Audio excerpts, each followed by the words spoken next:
Hi friends, welcome to Sivakavi life style.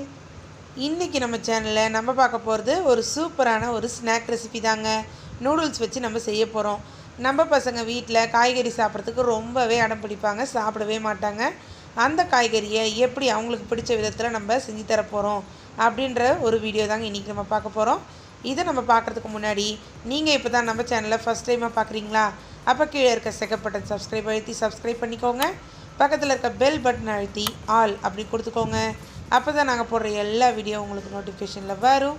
நீங்கள் எந்த வீடியோவுமே மிஸ் பண்ணாமல் பார்க்க முடியும். அடுத்து வீடியோவை ஸ்கிப் பண்ணாமல் பாருங்கள். அப்போ தான் இன்ஃபர்மேஷன் ஃபுல்லாக கிடைக்கும். ஓகே, வாங்க இப்போ வீடியோக்குள்ளே போகலாம்.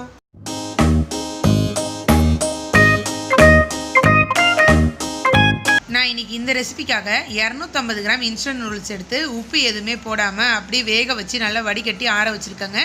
இப்போ அந்த 250 கிராம் நூடுல்ஸ்க்கு நான் ஒரு 100 கிராம் அளவுக்கு கோஸை இந்த மாதிரி நல்லா துருவி வச்சுருக்கேங்க. அடுத்து பார்த்திங்கன்னா ஒரு பெரிய சைஸ் கேரட்டை நல்லா மெல்லிஸாக துருவி வச்சுருக்கேங்க. அடுத்து 2 வெங்காயத்தை நல்லா நீல வாக்கில் நல்லா மெல்லிஸாக அரிஞ்சு வச்சுருக்கேன். அடுத்து தேவையான அளவு கொத்தமல்லி தழைங்க. இப்போ இது எல்லாமே இந்த பக்கம் இருக்கட்டும். அடுத்த பக்கம் நான் என்ன செஞ்சு வச்சுருக்கேன்னு பார்க்கலாம். இப்போ நான் இங்கே 2 மீடியம் சைஸ் உருளைக்கிழங்க நல்லா வேக வச்சு மசிச்சு வச்சுருக்கேங்க. இது எல்லாமே 250 கிராம் நூடுல்ஸ்க்காக நான் செஞ்சுருக்கேங்க. நீங்கள் எவ்வளோ நூடுல்ஸ் போடுறீங்களோ அதுக்கேற்ற மாதிரி உங்களோட அளவை அதாவது காய்கறியோட அளவை ஏற்றிக்கலாம் இறக்கிக்கலாம். அந்த மெஷர்மெண்ட் உங்களை பொறுத்து.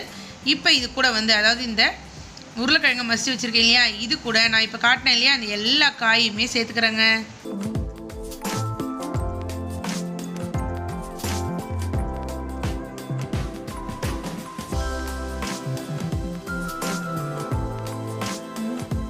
இப்போ நான் இந்த காய் கூடவே 50 கிராம் அளவுக்கு ஸ்வீட் கார்ன் நல்லா வேக வச்சு இதில் சேர்த்துக்கிறேங்க.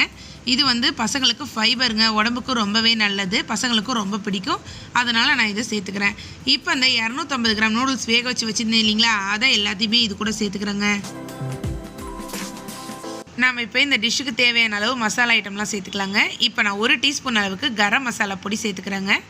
இப்போ 1 டீஸ்பூன் அளவுக்கு ஜீரகப்பொடி சேர்த்துக்கிறேங்க. அடுத்து 1 டீஸ்பூன் அளவுக்கு மிளகு தூள் சேர்த்துக்கிறேங்க. இப்போ 1 டீஸ்பூன் அளவுக்கு தனி மிளகாய் தூள் சேர்த்துக்கிறேங்க. இப்போ அதே 1 டீஸ்பூன் அளவுக்கு எலுமிச்சம்பழ சாறு சேர்த்துக்கிறேங்க. இப்போ உங்களுக்கு தேவையான அளவு உப்பு சேர்த்துக்கோங்க. உப்பும் காரமும் அதிகமாக சேர்த்துறாதீங்க, கம்மியாகவே சேர்த்துக்கோங்க. இப்போ 1 டேபிள் ஸ்பூன் அளவுக்கு மைதா சேர்த்துக்கிறேங்க. இது எல்லாமே சேர்த்து நம்ம நல்லா அப்படிங்க பாருங்கள், இந்த மாதிரி நல்லா பிசைஞ்சு விட்டு நல்லா கலந்துடணுங்க. அதாவது அந்த நூடுல்ஸும் அந்த காயும் தனித்தனியாக தெரியாத அளவுக்கு ஒன்றா சேர்ந்துருக்கணும். அந்த அளவுக்கு நான் நல்லா கலந்து விட்டுட்டு உங்கள்கிட்ட காட்டுறேங்க. பாருங்கள், நான் நல்லா கலந்து விட்டுட்டேன். அதுக்குன்னு குழன்னு ஆக்கிடக்கூடாதுங்க. இப்போ இதுலேருந்து இங்கே பாருங்கள், கொஞ்சோண்டு அளவுக்கு ஒரு பால் சைஸ்க்கு எடுத்துக்கிறேங்க. எடுத்து நல்லா உருட்டிட்டு நம்ம கையில் வச்சு ஒரு அழுத்தம் கொடுத்தோன்னா இங்கே பாருங்கள், இந்த மாதிரி அழகாக ஒரு பேட்டி மாதிரி ரெடி ஆகிடும். இது வேறு ஒன்றுமே இல்லை. இப்போ நீங்கள் கண்டுபிடிச்சிருப்பீங்க, ஆமாங்க, நம்ம நூடுல்ஸ் கட்லெட் தான் செய்ய போகிறோம். நான் எல்லாமே அழகாக செஞ்சு வச்சுட்டேங்க. இப்போ இந்த பக்கம் எண்ணெயை நல்லா மீடியம் ஃப்ளேமில் ஒரு ஃப்ரை பேனில் விட்டு வச்சுருக்கேங்க. நீங்கள் ஷேலோ ஃப்ரை கூட செஞ்சுக்கலாம். நான் இன்றைக்கி டீப் ஃப்ரை தான் செய்ய போகிறேன். இப்போ இந்த பக்கம் பார்த்திங்கன்னா ஒரு மிக்சிங் பவுல் எடுத்து இந்த மிக்சிங் பவுலில் 2 டேபிள் ஸ்பூன் அளவுக்கு நான் கார்ன்ஃப்ளவர் சேர்த்துக்கிறேங்க. இப்போ காரத்துக்கு கொஞ்சோண்டு, அதாவது ஒரு பிஞ்ச் அளவுக்கு பெப்பர் பவுடர் சேர்த்துக்கிட்டு தேவையான அளவு கொஞ்சோண்டு உப்பு சேர்த்து நல்லா தண்ணி விட்டு ஒரு லிக்யூட் கன்சிஸ்டன்சியில் நான் செஞ்சுக்க போகிறேங்க. அதாவது அந்த கன்சிஸ்டன்சி எப்படி இருக்கணும்னா, ரொம்ப திக்காகவும் இருக்கக்கூடாது, அதாவது ரொம்ப தண்ணியாகவும் இருந்துடக்கூடாது. அந்த நம்ம செஞ்சு வச்சுருக்கோம் இல்லையா இப்போ நூடுல் பேட்டி மாதிரி, அதில் நல்லா கோட் ஆகிற அளவுக்கு இங்கே பாருங்கள், இந்த மாதிரி ஒரு கன்சிஸ்டன்சியில் நம்ம செஞ்சு வச்சுக்கணும். இப்போ அங்கே செஞ்சு வச்சுருக்கேன் இல்லைங்களா, அந்த நூடுல் பேட்டியை ஒன்று ஒன்றா எடுத்து அழகாக இதில் கோட் பண்ணிக்கிறேங்க. பாருங்கள், இப்போ அந்த நூடுல் பேட்டியை வச்சுட்டேன். அந்த ஸ்பூனால் அப்படியே இப்படி சைடில் சாய்ச்சி எடுத்து அது மேலே விட்டு இங்கே பாருங்கள், இந்த மாதிரி ஒரு கவர் பண்ணிக்கிறேங்க. இது மேலே ஒரு கோட்டிங் கொடுத்துக்கிறேன். இப்போ இங்கே பார்த்தீங்கன்னா இன்னொரு கோட்டிங் கொடுக்கறதுக்கு, அதாவது க்ரன்ச்சினஸ்க்காக நான் பிரெட் க்ரம்ஸ் எடுத்துருக்கேங்க. உங்களுக்கு பிரெட் க்ரம்ஸ் கிடைக்கலன்னா நான் ஏற்கனவே சொன்ன மாதிரி ரஸ்க் வாங்கிட்டு நீங்கள் மிக்சியில் நல்லா பொடி பண்ணிங்கனாலே பிரெட் க்ரம்ஸ் மாதிரி ஆகிடும். இப்போ அந்த பிரெட் க்ரம்ஸில் இப்போ இங்கே கோட் பண்ணோம் இல்லைங்களா, அதை எடுத்துகிட்டு இன்னொரு கோட்டிங் இது மேலே கொடுத்து இங்கே பாருங்கள், இந்த மாதிரி ரெடி பண்ணிடுறேன்.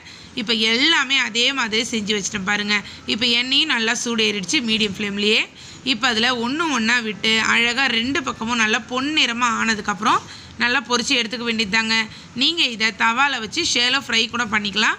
நான் இன்றைக்கி டீப் ஃப்ரை தாங்க பண்ணுறேன். அழகாக ஒரு பக்கமும் பொன்னிறமாக ஆனதுக்கப்புறம் இந்த மாதிரி அழகாக திருப்பி விடுங்க. திருப்பி விட்டு அது 2 பக்கமும் நல்லா வெந்ததுக்கப்புறம் நம்ம எண்ணெய் நல்லா வடிச்சிட்டு எடுத்துக்க வேண்டியது தாங்க.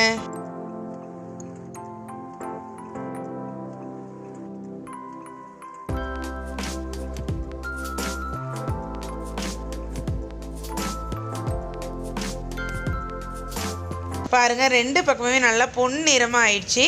அவ்வளோதாங்க. இப்போ வந்து நம்ம எண்ணெயை நல்லா வடிச்சிட்டு எடுத்துக்க வேண்டியதாங்க. வாங்க இப்போ பிளேட்டிங் பண்ணிக்கலாம். நம்மளோட சூப்பரான இன்ஸ்டன்ட் நூடுல் கட்லட் ரெடி. நிமிஷத்தில் நீங்கள் செஞ்சிடலாங்க. அதாவது வீட்டில் நூடுல்ஸ் இருந்தாலே போதும். எல்லா காயும் சேர்த்து நீங்கள் செஞ்சிங்கன்னா பசங்க அதில் எந்த காயுமே பொறுக்கி போட முடியாது. ஏன்னா நம்ம பசங்களுக்கு பிடிச்ச மாதிரி டீப் ஃப்ரை ஐட்டமாகவே செஞ்சு தரப்போகிறோம். அதனால் பசங்க விரும்பி சாப்பிடுவாங்க. இங்கே பாருங்கள் நல்லா பொன்னிறமாக சூப்பராக வந்திருக்கு. நான் இன்றைக்கி இதுக்கு சில்லி சாஸ் தாங்க வச்சுருக்கேன். இந்த சில்லி சாஸ் கூட அதை சேர்த்து சாப்பிடும்போது இன்னுமே செம்ம சூப்பராக இருந்துச்சுங்க. நீங்கள் கண்டிப்பாக இதை ட்ரை பண்ணி பாருங்கள். ட்ரை பண்ணி பார்த்துட்டு எப்படி இருந்துச்சுன்னு வந்து என் கூட கமெண்ட்டில் ஷேர் பண்ணிக்கோங்க. இந்த வீடியோ உங்களுக்கு பிடிச்சிருந்தா லைக் பண்ணுங்கள். இந்த வீடியோவெல்லாம் உங்கள் ஃப்ரெண்ட்ஸ்க்கு ஷேர் பண்ணுங்கள். நம்ம சிவகவி லைஃப் ஸ்டைல் சேனலுக்கு நீங்கள் இன்னும் சப்ஸ்கிரைப் பண்ணாமல் இருக்கீங்களா? அப்போ கீழே இருக்க செகண்ட் பட்டன் சப்ஸ்கிரைப் பண்ணிக்கோங்க. பக்கத்தில் இருக்க பெல் பட்டன் அழுத்தி ஆல் அப்படின்னு கொடுத்துக்கோங்க. அப்போ தான் நாங்கள் போடுற எல்லா வீடியோ உங்களுக்கு நோட்டிஃபிகேஷனில் வரும். நீங்கள் எந்த வீடியோவுமே மிஸ் பண்ணாமல் பார்க்க முடியும். அடுத்து ஒரு சூப்பரான ரெசிபி வீடியோட உங்களை வந்து சந்திக்கும் வரை உங்களிடமிருந்து விடைபெறுவது சிவகவி லைஃப் ஸ்டைல்.